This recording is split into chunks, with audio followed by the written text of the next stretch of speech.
Hello bachcho, let's see this question. Using the Cramer rule, solve the system of linear equation. हमें linear equation दे रखी है x plus y plus z plus 1 equal to 0.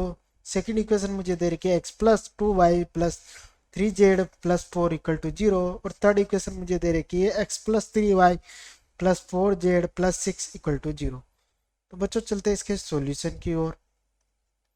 Solution बच्चों, solution को समझने के पहले हम समझते हैं की कंसेप्ट है। हम समझेंगे कि क्रेमर रूल होता क्या है बच्चों।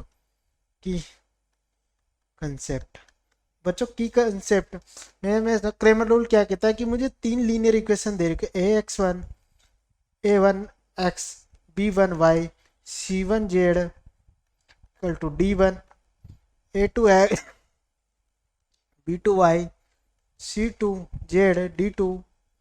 थर्ड इक्वेशन मुझे दे रखे a three x, b three y, c three z d three. अगर मुझे तीन, तो क्रेमर रूल मेरा क्या कहता है कि मैंने जो एक्स की वैल्यू होती है वो होती है डी एक्स अपॉन डी के वैल्यू, वाई की मेरी होती है वो डी वाई अपॉन डी के, और जेड की वैल्यू मेरे पास होती है डी जेड अपॉन डी के। जो मेरा यहाँ डी होता है बच्चों, वो डो इक्वल होता है coefficient of x y z, a one b one c one, A two b two c two, और जो a three b three c three. जो मेरा डी एक्स होता है बच्चों यहाँ से, वो मेरा क्या होता है, एक्स के कोफिशिएंट की जगह constant D one D two D three, और रो रो सेकेंड और थर्ड चेंज नहीं होगी, Y one C two C three, और ये मेरा बी थ्री सी थ्री।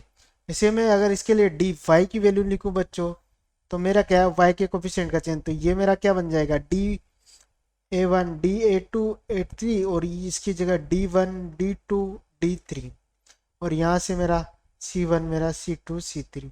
ऐसे अगर मैं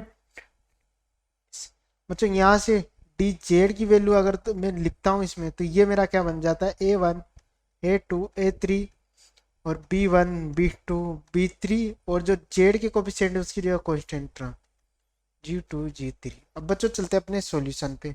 हम सॉल्यूशन पे चलते हैं, तो मुझे तीन इक्वेशन यहाँ गिवन है।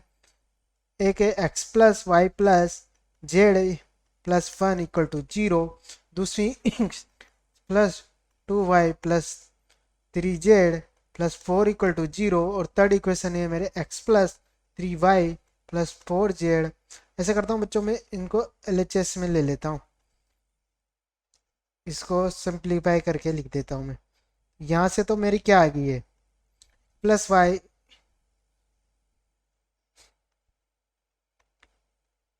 X plus Y equal to zero minus one, और ये बनेगी एक्स प्लस वाई माइनस चार, और एक्स प्लस वाई जेड ये बनेगा मेरा माइनस ऑफ सिक्स। तीन इक्वेशन आ गई। तो चलते हैं बच्चों अब क्वेश्चन पे। तो मैं यहाँ डी निकालता हूँ सबसे पहले, तो डी मेरा क्या हो जाएगा, एक्स वाई जेड के कोफिशिएंट, तो इसके क्या है वन वन वन, पहली रो तो one one one, second row मेरी आ जाएगी वन टू थ्री बच्चों, और जो मेरी थर्ड रो है वो बनेगी वन थ्री फोर। जब मैं इसको सोल्व करता हूँ, तो मैं बच्चों इसको सोल्व करने के लिए यहाँ क्या करता हूँ, प्रॉपर्टी लगाता हूँ।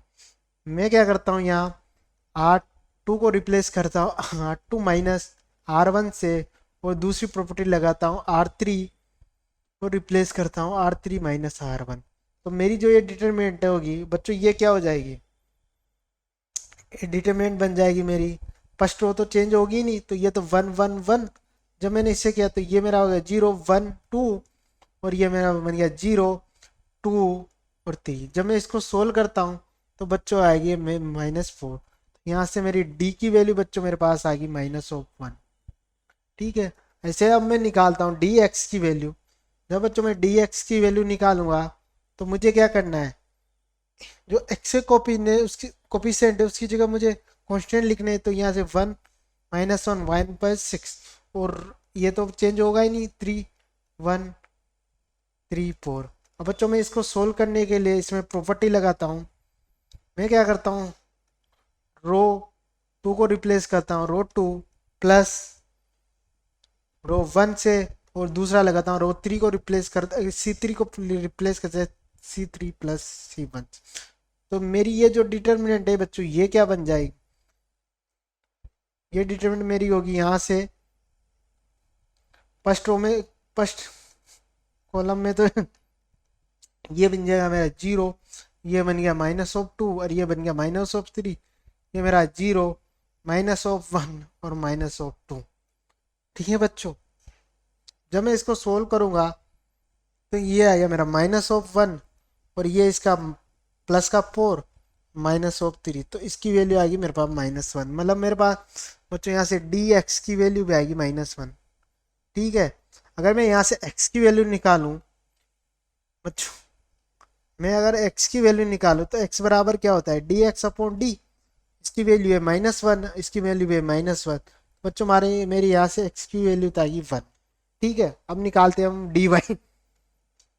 जब बच्चों मैं dy निकालूंगा तो मेरा ये क्या होगा, जब मैं dy निकालूंगा बच्चों तो यहाँ से फर्स्ट में तो कुछ चेंज होगा ही नहीं, वो 1 1 1, और इसकी जगह मैं कांस्टेंट टर्म को ऐड करूँ 1 माइनस का 4 -6, और दो मेरी थर्ड रो है, वो बच्चों क्या है, मेरी थर्ड रो है, थर्ड कॉलम है मेरा 1 1 3 4। ठीक है, अब मैं इसको सोल्व करने के लिए वापस वही प्रॉपर्टी लगाता हूँ बच्चों, कि मैं इसको सोल्व करने के लिए क्या करता हूँ, मैं यहाँ यूज करता हूँ कि मैं R2 को रिप्लेस करता हूँ R2 माइनस R1, और R3 को रिप्लेस करता हूँ बच्चा R3 माइनस R1 से। तो मेरी ये डिटरमिनेंट क्या बन जाएगी बच्चों, जब मैंने ये प्रॉपर्टी लगाई तो यहाँ से मेरा बन गया, फर्स्ट रो तो चेंज होगी नहीं बच्चों, फर्स्ट में तो 1 -1 1। जब मैं इसको चेंज करूंगा तो ये मेरा जब माइनस लगा तो ये तो बन गया 0, ये मेरा बन गया बच्चों -3, और जब ये बन गया 2, ये मेरा बन गया 0, जब इसमें -5 और ये मेरा बन गया 3।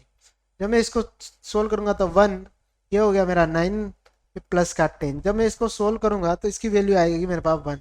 तो बच्चों यहाँ से मेरी डी वाई की वैल्यू आएगी मेरे पास 1। और बच्चों कि मुझे पता है कि y इक्वल टू क्या होता है, dy अपॉन डी। इसकी वैल्यू 1, उसकी वैल्यू -1, तो यहाँ से मेरे पास y की वैल्यू आएगी -1। जैसे बच्चों मैं डी जेड की वैल्यू निकालूं यहाँ से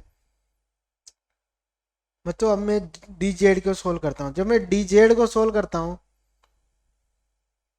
डी जेड, तो मुझे क्या होगा, फर्स्ट रो और सेकंड रो में तो मेरे का चेंज होगा ही नहीं, सेकंड कॉलम में तो सेकंड कॉलम मेरा क्या है 1 2 3, और जो जेड के कोफिशिएंट है उसकी जगह कांस्टेंट 1 -4 -6। इसको सोल्व करने के लिए हम वापस वही प्रॉपर्टी लगाते हैं बच्चों, कि मैं यहाँ से इसको सोल्व करने के जब मैं वही प्रॉपर्टी लगाता हूँ बच्चों, मैं क्या करता हूँ, यहाँ प्रॉपर्टी लगाता हूँ कि R2 को वापस रिप्लेस करता हूँ R2 माइनस R1, और R3 को रिप्लेस करता हूँ बच्चों R3 माइनस R1 से। यहाँ से मेरा ये क्या बन जाएगा, यहाँ से मेरा बच्चों बन जाएगा, जब मैं इसको आगे देखता हूँ तो मेरा यहाँ से बन क्या रहा है, जब मैं इसको सोल्व करता हूँ तो ये किसके इक्वल हो जाएगा, 1 माइनस पहली रो में इसके जब ये माइनस 0, ये कितना हो जाएगा 1, और ये इसमें करेंगे तो -3, और यहाँ 0, ये कितना हो जाएगा 2, और ये हो जाएगा मेरा -5। जब बच्चों मैं इसको सोल्व करता हूँ तो इसकी वैल्यू मेरे पास क्या होगी, जब बच्चों मैं इसको आगे सोल्व करता हूँ तो मेरा क्या हो जाएगा 2 3, तो ये हो गया मेरा -5 -5 और +6, तो इसकी वैल्यू आ गई मेरे पास 1। तो यहाँ से मेरी डी जेड की वैल्यू बच्चों मेरे पास आ गई 1। अब बच्चों मुझे क्या यहाँ से अगर मैं एक्स जेड निकालूं बच्चों, अगर मैं यहाँ से जेड निकालूं तो जेड मेरा क्या होगा, जेड की वैल्यू मेरे पास हो जाएगी डी जेड अपॉन डी। इसकी वैल्यू तो मेरे पास आ गई 1, इसकी वैल्यू आ गई -1, तो यहाँ से बच्चों मेरे पास जेड की वैल्यू आ गई -1। तो अब देखते हैं अपने क्वेश्चन पे। तो यहाँ से मेरे क्या आ गया, क्वेश्चन का x बराबर 1, y इक्वल टू -1 और z इक्वल टू -1। बच्चों ये हमारे आंसर हो गए सिस्टम ऑफ इक्वेशन के सॉल्यूशन में फाइंड करने। I hope you understood very well, best of luck.